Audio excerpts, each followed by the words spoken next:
Located on Lantau Island in Hong Kong and standing 112 feet tall and weighing 250 tons, the Tiantan Buddha is one of the largest statues of its kind in the world.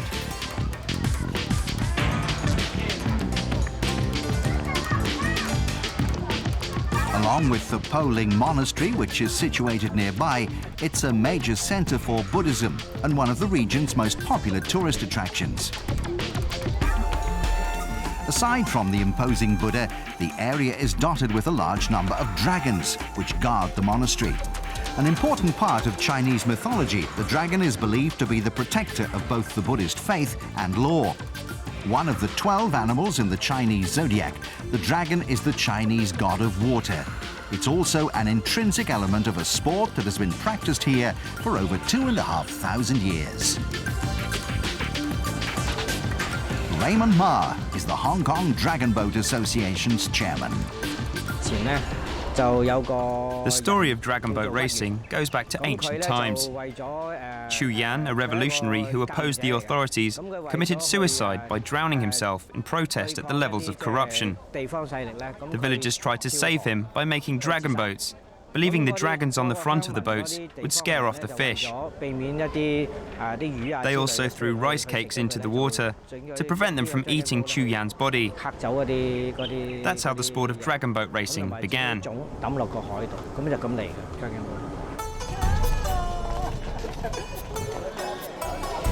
To commemorate Chu Yuan's death, a number of festivals are held all year round, the most famous being the annual Duen Ng.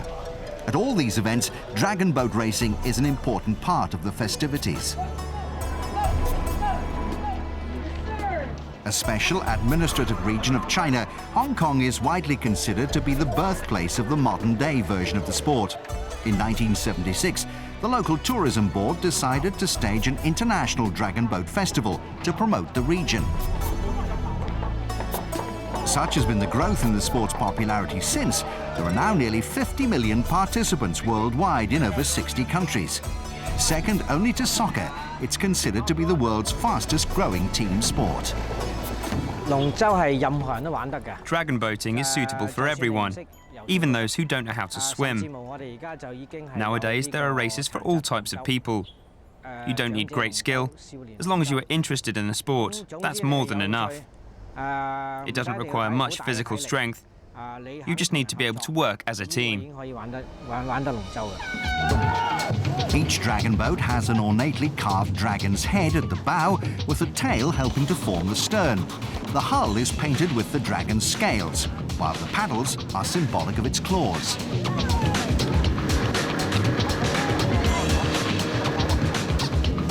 Made primarily of teak, the boats can vary in length from 40 to 100 feet, with the largest boats having an 80-man crew. However, the standard boat used is 40 feet and has a crew of 22. This would consist of 20 paddlers, a sweep or steerer, and the drummer. A key member of the crew, the drummer, and their instrument are considered the heartbeat of the boat. They lead the paddlers throughout the race, using the rhythmic beat to indicate the frequency and synchronicity of all the paddlers' strokes.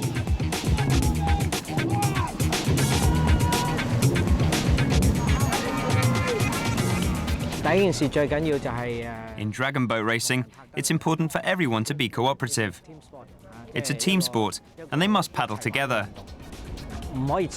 Cooperation and being able to paddle together in rhythm with the drummer is what makes a very good dragon boat team.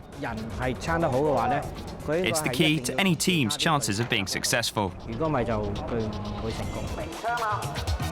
With race distances set between 200 and 2,000 meters, with 500 being the most common, a top dragon boat team can pull water at rates above 100 strokes per minute. Therefore, an individual paddler needs strength, endurance, and skill to compete at the highest level.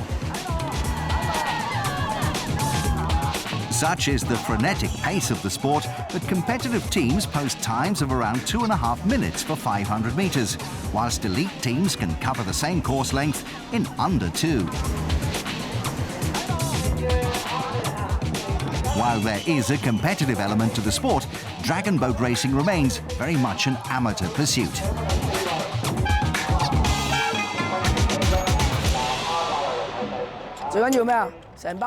It's all about us having fun together.